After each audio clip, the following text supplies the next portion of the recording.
नमस्कार दोस्तों। ये हम एक अपडेट हिंदी में कर रहे हैं।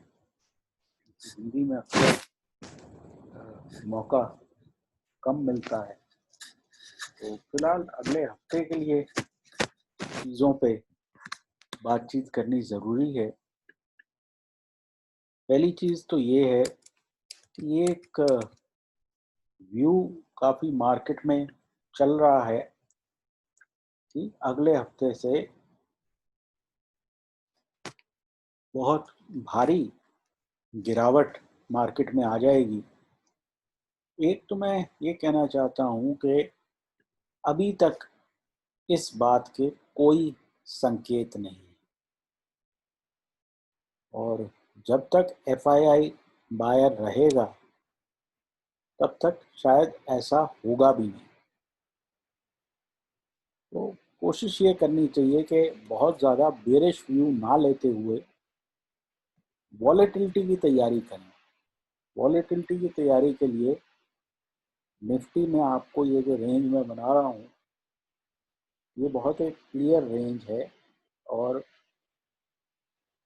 13,400 के आसपास खरीदारी की जा सकती है और 13,550 के आसपास अगर आप चाहें तो बिकवाली हो सकती है।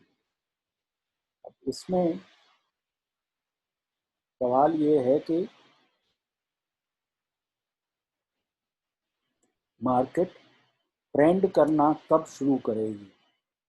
तो उसका जो जवाब है वो ये है, जिस दिन हम ये 200 को होल्ड करेंगे। ये जो एवरेज है ये 200 है, जो कि 13,490 के आसपास है। अगर हम ये एवरेज होल्ड करना शुरू कर देते हैं और इससे नीचे नहीं जाते हैं तो मेरे हिसाब से ये वापस रिजम्पशन शुरू हो जाएगी।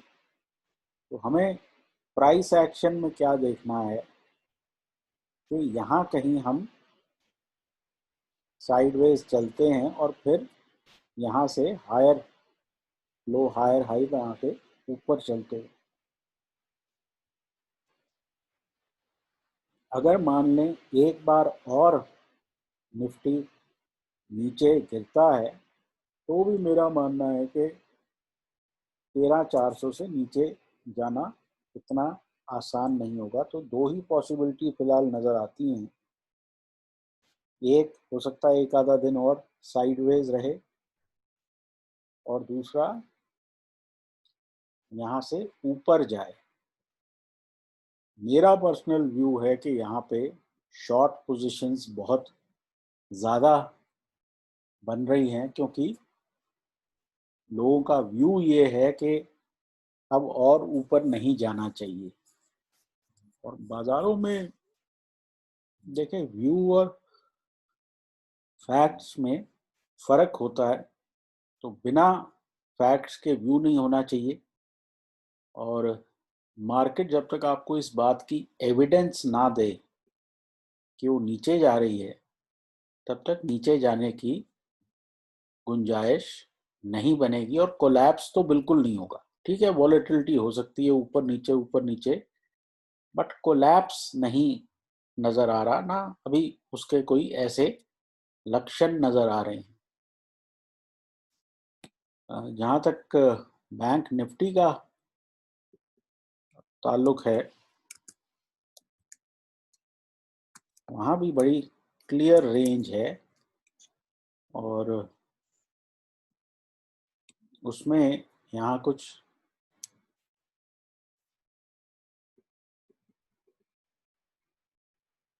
मोटा मोटा 30,300 नीचे की तरफ और 30,800 ऊपर की तरफ रेंज समझ में आती है।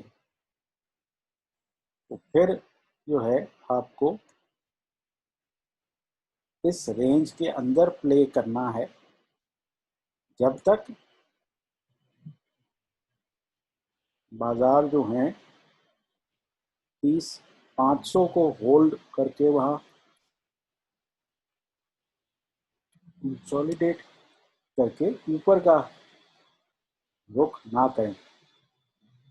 इसमें भी मेरे को बहुत लंबी गिरावट फिलहाल नहीं नज़र आती, और वॉलेटिलिटी में अगर आपको 30, 300, 30, 200 इस तरह के प्राइसेस मिले तो इसमें आपको लेना चाहिए, ये मेरा मानना है। तो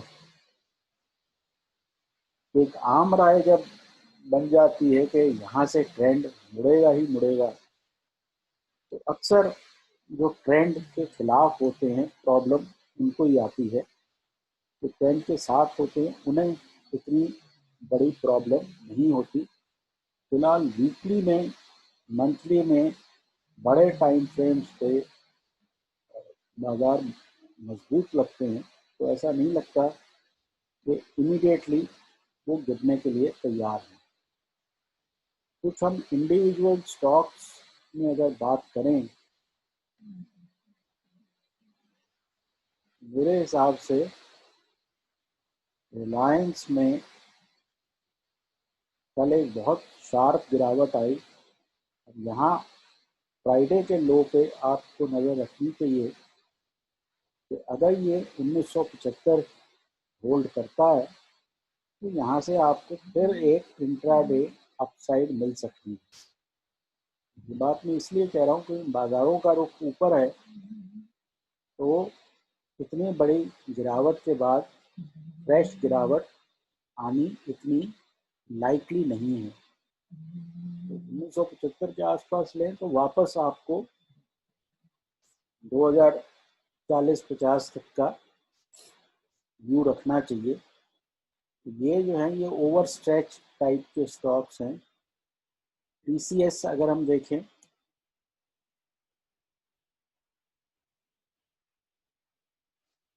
टीसीएस में भी ये जो फ्राइडे का लो है, यहाँ पे आप जो है खरीदारी की सोच सकते हैं। ये कुछ 2760 है, तो यहाँ पे ये नीचे आता है तो यहाँ से फिर एक अपसाइड का उछाल आपको 2830,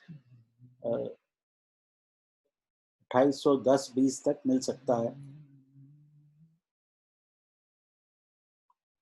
तो ये दो प्लेज हैं हमारे ओवर एक्सटेंडेड टाइप के।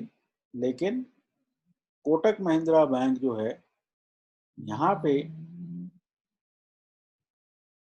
हम ये देखना चाहेंगे कि इसमें एक कंसोलिडेशन हो और फिर यहाँ से ये निकले।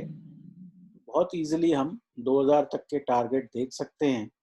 यहाँ पे आपको स्टॉप लॉस जो है, अगर इस तरह की कंसोलिडेशन होती है तो उस कंसोलिडेशन के नीचे लगाया जा सकता है। सिमिलरली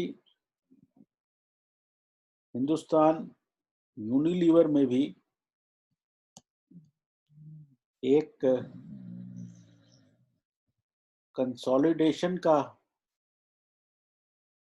स्कोप है और उसके बाद ये भी ऊपर जा सकता है। यहाँ भी आपको कंसोलिडेशन के नीचे स्टॉप लगाना चाहिए और यहाँ भी 2500 तक के टारगेट आने वाले कुछ दिनों में आ सकते हैं।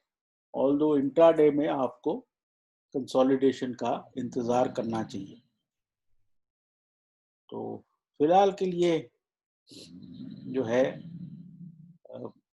निफ्टी, बैंक निफ्टी, दोनों चीज़ों का आपको व्यू मैंने दे दिया है।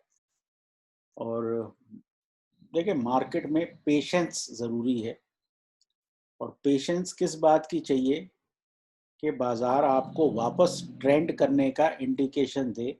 ये मार्केट बहुत ज़्यादा दिन साइडवेज नहीं रहेगा।